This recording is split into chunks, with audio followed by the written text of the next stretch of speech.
Good morning, students. So it's our second video from chapter number 8 from part A Geography. Okay, fundamentals of physical geography. So in this video or section, we are going to read about the structure of the atmosphere. Structure of the atmosphere means atmosphere को हमने जैसे हमारा घर, suppose मान लीजिए आपका घर है तो वो अलग अलग कमरों में, किचन में, उनमें जो है डिवाइड होता है उनके फीचर्स के अकॉर्डिंग कि कौन सा रूम जो है किस काम में आ रहा, हॉल हो सकता है, guest room, store room, like that.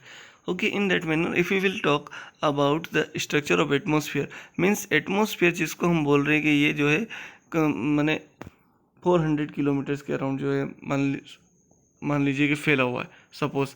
तो उसका एक जो है क्लासिफिकेशन बताया गया है कि इसको पहले तो इसको जो है बेसिकली 5 लेयर्स में डिवाइड किया गया है, जिसमें सबसे निचली लेयर जिसको हम इंटरेक्ट करते हैं वो होती है ट्रोपोस्फियर. ठीक है, उसके ऊपर जो है जिसको ट्रोपोस्फियर बोलते हैं. ओके, इसके बाद जो है स्ट्रेटोस्फियर होती है, स्ट्रेटोस्फियर के बाद जो है मेजोस्फियर होती है, मेजोस्फियर के बाद थर्मोस्फियर होती है, थर्मोस्फियर के बाद एक्सोस्फियर और एक्सोस्फियर के आगे स्पेस होता है. ओके स्टूडेंट्स, तो ये अब यहाँ पर पढ़ना क्या है, तो एक्चुअल में हमें रीड करना है कि इन अलग अलग लेयर्स में होता क्या है. समझ में आया आपको? जैसे हमने पढ़ा हमारे एग्जाम्पल के अकॉर्डिंग कि घर के अलग अलग हिस्सों में अलग अलग काम होते हैं. भाई स्टोर रूम में स्टोर की जाएंगी चीज़ें, गेस्ट रूम में गेस्ट को मैनेज किया जाता है. लाइक दैट जो है ये जो एटमोसफियर की डिफरेंट डिफरेंट लेयर्स हैं जिनको या इनकी जो एल्टीट्यूड, इनकी ऊंचाई जो है वो किलोमीटर में बताइए. ओके, जैसे 0 से 10 तक जो है ट्रोपोस्फियर, ठीक है, 10 नहीं है, अराउंड 50 है ये, फिर 50 to 80 तक जो है मेजोस्फियर है. ऐसे तो ये आप इसको अच्छे से देख लेना, टेम्परेचर डिग्री सेल्सियस में होता है. तो इन लेयर्स में होता क्या है, let's read to get the answer. Now here is written the atmosphere consist of different layers. कई सारे लेयर से बना हुआ. Yes we all know, we have been seen the diagram also. With varying density and temperature, यानी हवा की density और temperature भी अलग अलग. तो कहीं ज़्यादा, किसी लेयर में टेम्परेचर ज़्यादा गर्म, कहीं ठंडा. ऐसे समझ में आया आपको? यहाँ या यूँ भी बोल सकते हैं एयर प्रेशर कम या ज़्यादा, ऐसा भी बोल सकते हैं. और डेंसिटी भी कम या ज़्यादा, यानी हवा की प्रेजेंट जो है, प्रेजेंस ऑफ एयर भी कम या उसका वॉल्यूम जो है कम या ज़्यादा. ये अलग अलग एटमॉस्फेरिक लेयर में या लेयर ऑफ एटमॉस्फेयर में देखने को मिलता है. Density is highest near the surface of the earth. यानी हवा की डेंसिटी जो है सबसे ज़्यादा कहाँ पर होती है? अर्थ के बिल्कुल पास में, यानी ग्राउंड पर जहाँ हम रहते हैं यहाँ पर सबसे ज़्यादा हवा का कॉन्सेंट्रेशन है. अगर यहाँ से आप ऊपर बढ़ते जाएंगे तो आपको इसकी डेंसिटी या इसका कॉन्सेंट्रेशन यानी केंद्रीकरण कम कम होता जाएगा, कम मिलता जाएगा. And decreases with increasing altitude, यानी जैसे वो मैंने आपको बता दिया, जैसे एल्टीट्यूड बढ़ाने, ऊंचाई बढ़ेगी तो एयर की डेंसिटी कम होती जाती है, उसकी प्रेजेंस या अवेलेबिलिटी कम होती जाती है. The column of atmosphere is divided into 5 different layers. यानी एटमोसफियर को हमने 5 लेयर्स में डिवाइड किया है depending upon the temperature condition. किस बेसिस पर डिवाइड किया है, क्लासीफाई किया है? टेम्परेचर कंडीशंस की, वहाँ पर टेम्परेचर कितना है. जहाँ troposphere, stratosphere, mesosphere, thermosphere and exosphere. तो जो lowest layer of the atmosphere है वो कौन सी है? ट्रोपोस्फियर. उसके बाद जो सेकंड जो लेयर है वो कौन सी है? स्ट्रेटोस्फियर, जिसमें कि क्या होता है, वेदर फिनो नहीं होते हैं. स्ट्रेटोस्फियर में वेदर फिनोमिना नहीं होते, इसीलिए यहाँ पर, क्योंकि यहाँ क्लाउड फॉर्मिंग कुछ नहीं होता, इसलिए यहाँ पर जेट फ्लाइट्स ये सब उड़ते हैं, एरोप्लेन वगैरह. ठीक है. और ट्रोपोस्फियर वो लेयर है एटमोसफियर की जहाँ वेदर फिनोमिना होते हैं, जहाँ पर जो है क्लाउड बनना, लाइटनिंग, ये सब होना, ये सब होता है. Okay.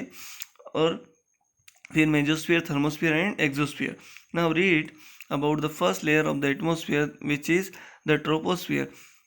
Troposphere is the lowermost layer of the atmosphere. We all know its average height is 13 km and extends roughly to a height of 8 km near the poles and about 18 km at the equator.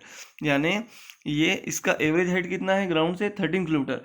But अगर आप कहाँ पर है? पोल areas में, यानी 90 degree latitudes पर हैं, north और साउथ में, तो वहाँ पर तो इसकी हाइट जो है कितनी हो सकती है? 18 किलोमीटर. बट जब हम ग्राउंड, यहाँ हम रहते हैं, यहाँ पर जो है कितना है? 8 किलोमीटर. सॉरी, पोल एरियाज में 8 किलोमीटर है. एंड इक्वेटोरियल रीजन में यानी 0 डिग्री लेटीट्यूड पर कितना है? 18 किलोमीटर. यानी इक्वेटोरियल रीजन में ज़्यादा हाइट है. ठीक है, किसकी? ट्रोपोस्फियर की, as compare to the polar region. Polar region में इसकी हाइट 8 किलोमीटर है. ओके. और एवरेज कितना हो गया पूरे ओवरऑल पूरी अर्थ पर? 13 kilometre.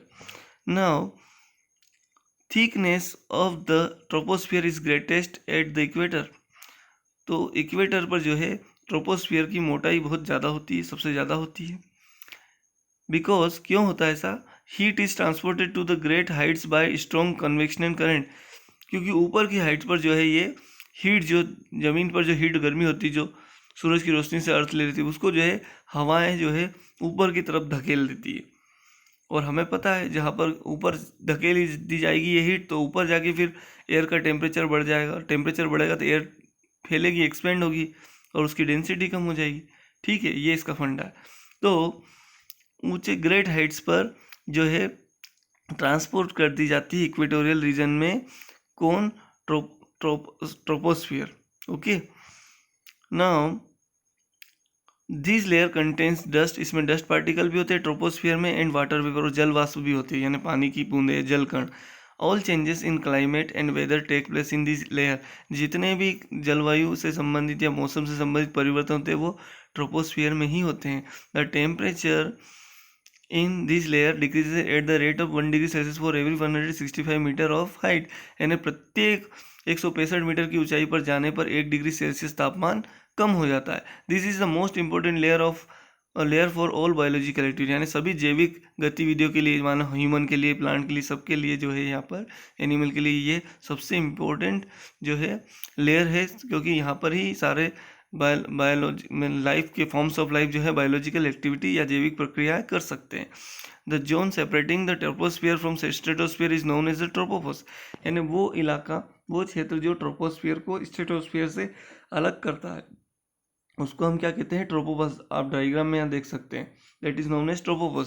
The air temperature at the tropopause is about -80 degree.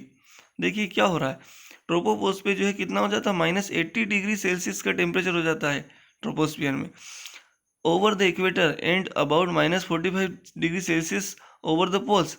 यानी ट्रोपोपोज वाले हाइट पर, ठीक है, इक्वेटोरियल रीजन में तो -80 डिग्री सेल्सियस टेम्परेचर होता है और -45 होता है पोलर रीजन में। The temperature here is nearly constant. यहाँ पर लगभग तापमान एक जैसा रहता है, and hence it is called tropopause, और इसीलिए इसको जो है ट्रोपोपॉज बोला जाता है। The stratosphere is found above the troposphere. Troposphere के ऊपर स्ट्रेटोस्फियर होता है, आप डायग्राम देख लेना, and extends up to height of 50 kilometre, और ये 50 किलोमीटर तक फैला हुआ है। ठीक है, हमने पढ़ा ना ट्रोपोस्फियर की हाइट पढ़ी हमने कि एवरेज जो है 13 किलोमीटर, कहीं पर 18, मैक्सिमम 18 है और मिनिमम जो है 8 है। तो जो है उसके बाद जो है 18 के बाद जो है नेक्स्ट 50 तक क्या है? स्ट्रेटोस्फियर है, जो कि सेकंड लेयर है एटमोस्फियर की, जहाँ पर वेदर फिनोमिना नहीं होते, ऐसा हमने पढ़ा है अभी। The stratosphere is found above the tropopause and extends up to a height of 50 km. One important feature of the stratosphere is that it contains the ozone layer. Stratosphere में क्या है? ओजोन लेयर होती है, ये इसका feature है। इस okay, this layer absorb ultraviolet radiation and shields life on the earth. ये सूरज से आने वाली अल्ट्रावायलेट रेडिएशन को रोकते हैं और जीवन जो होता है पृथ्वी पर उसको शील्ड यानी रक्षा कवच प्रदान करती है। Okay, from intense harmful form of energy, यानी ऊर्जा के तीव्र और नुकसानदायक स्वरूप से या रूप से। इसके बाद ट्रोपोस्फियर के बाद हमने पढ़ा stratosphere. Okay, troposphere, strato. Now we are moving to read about mesosphere. Okay, so the mesosphere lies above the atmosphere, sorry stratosphere. Mesosphere stratosphere के ऊपर है, which extends up to height of 80 kilometre, जो कि 50 kilometre के बाद से 51 से लेकर जो है 80 किलोमीटर तक फैला हुआ है। ग्राउंड से पहले हम 50 किलोमीटर पहुँचेंगे, फिर वहाँ से मेसोस्फियर स्टार्ट होगा और 80 किलोमीटर तक चलेगा, यानी 30 किलोमीटर की इसकी जो है थिकनेस हम बोल सकते हैं, इसकी हाइट है। इन दिस लेयर, इस परत में क्या होता है? Once again temperature start decreasing, एक बार फिर से तापमान गिरना शुरू हो जाता है with the increase in altitude, ऊंचाई बढ़ने के साथ साथ, and reaches up to -100 degree और 100 डिग्री सेल्सियस तक तापमान कम हो जाता है, and the height of 80 kilometre, यानी 80 किलोमीटर की ऊंचाई पर -100 डिग्री सेल्सियस तक पहुंच जाता है तापमान गिरते गिरते। Okay, the upper limits of the mesosphere is known as the mesopause. Mesosphere की जो अपर लिमिट है, यानी कि ये मेसोस्फीयर है पूरा, ठीक है, तो इसकी जो अपर लिमिट है ये, इसको इट इज़ नोन एज मेसोपोज। तो यहाँ पर होता क्या है, okay, it contains the ionosphere is located between 80 and 400 kilometre above the mesosphere. यानी आइनोस्फीयर जो होता है वो कहाँ पर है, उसकी लोकेशन 80 किलोमीटर से लेकर तो 400 किलोमीटर तक फैली हुई है, ओके, एबोव द मेसोपोज, मैंने मेसोपोज के ऊपर। It contains electrically charge particles, इसमें होते हैं नोन एज आयंस, इनको आयन कहा जाता है, विद्युत आवेशित कण होते हैं in Hindi. And hence it is known as ionosphere, इसीलिए इसको आइनोस्फीयर बोलते हैं, आयन वाला sphere in Hindi. Radio waves transmitted from the earth are reflected back to the earth by this layer. यानी यहाँ से जितने भी सिग्नल हम सैटेलाइट को छोड़ते हैं, चाहे जिनकी हेल्प से हम इंटरनेट चलाते हो या टेली कम्युनिकेशन करते हो, टीवी वॉच करते हो, रेडियो या और भी कोई सैटेलाइट से रिलेटेड, तो वो सारे सिग्नल इस आइनोस्फीयर से ही वापस पृथ्वी पर भेज दिए जाते हैं और इसकी वजह से ही कम्युनिकेशन जो है पॉसिबल है अर्थ पर। Radio waves transmitted from the earth are reflected back to the earth by this layer. Temperature here start increasing with height, यानी आइनोस्फीयर में जैसे जैसे हाइट बढ़ती टेम्परेचर बढ़ता है। The upper most layer of the atmosphere above the thermosphere, okay, और जो सबसे ऊपर की जो लेयर है एटमोस्फियर में वो थर्मोस्फियर के बाद आती है, ओके, और उसका नाम क्या है, that is known as exosphere. You may see it here, this one is. Now you may see thermosphere is known as exosphere. Thermosphere को एक्सोस्फीयर भी बोलता है, यानी एग्जिट होने वाली स्फीयर, जहाँ से हम बाहर निकल जाते, वायुमंडल खत्म ही हो जाता है, फिर क्या हम स्पेस में पहुंच जाते हैं। This is the highest layer of, but very little is known about it. ये सबसे ऊंची परत है वायुमंडल की, एटमोस्फियर की, बट इसके बारे में बहुत कम नॉलेज हमारे पास है। Whatever contents are there, जो भी नॉलेज हमारे पास है, these are extremely rarefied in this layer and it gradually merges with the outer space. तो ये जो है धीरे धीरे क्या करती है, एक्सोस्फीयर क्या करती है, स्पेस में मिल जाती है। ऑल्सो यद्यपि all layers of the atmosphere must be exercising influence on us, यानी एटमोस्फियर की लगभग सभी परतों का हमारे ऊपर असर पड़ता है। जियोग्राफर्स यानी भूगोल वेत्ताओं ने या भूगोल शास्त्रियों ने, उन्होंने क्या बताया है, they are concern with the first 2 layers of the atmosphere, यानी वो एटमोस्फियर की पहली 2 लेयर्स की ही स्टडी करते हैं। अब elements of weather and climate, देखिए elements of weather and climate तो बहुत सारे होते हैं, टेम्परेचर होता है ना, प्रेशर होता है, विंड्स होती है, humidity, cloud and precipitation. This elements have been dealt in detail in chapter 9, 10 और 11 में इनके बारे में डिटेल में बताया है। So we will discuss at there, okay. ये क्यों आ रहा है यहाँ पर, ये कंटेंट क्यों दिया अगर नहीं डिस्कस करना था तो, बिकॉज ये एयर के ही पार्ट हैं, ये एयर को अफेक्ट करते हैं। Temperature, pressure, winds, humidity, cloud and precipitation, ये सब एटमॉस्फेयर में होते हैं। समझ में आया, ये वो फैक्टर्स है जो एटमॉस्फेयर को जो है अफेक्ट करते हैं। और एटमॉस्फेयर अगर अफेक्ट होता है, इन्फ्लुएंस होता है, तो वेदर और क्लाइमेट भी इन्फ्लुएंस होता है। ये सीजनल चेंजेस हम बोलते हैं ना, ये सब इसमें इनका कंट्रीब्यूशन होता है। सो आई होप स्टूडेंट आपको समझ में आया होगा। जहाँ जहाँ आपको डाउट है तो वहाँ आप डबल से रीड करें, रिवाइंड करें वीडियो को, पॉज करके देखें, आ जाएगा आपको समझ में। Thank you.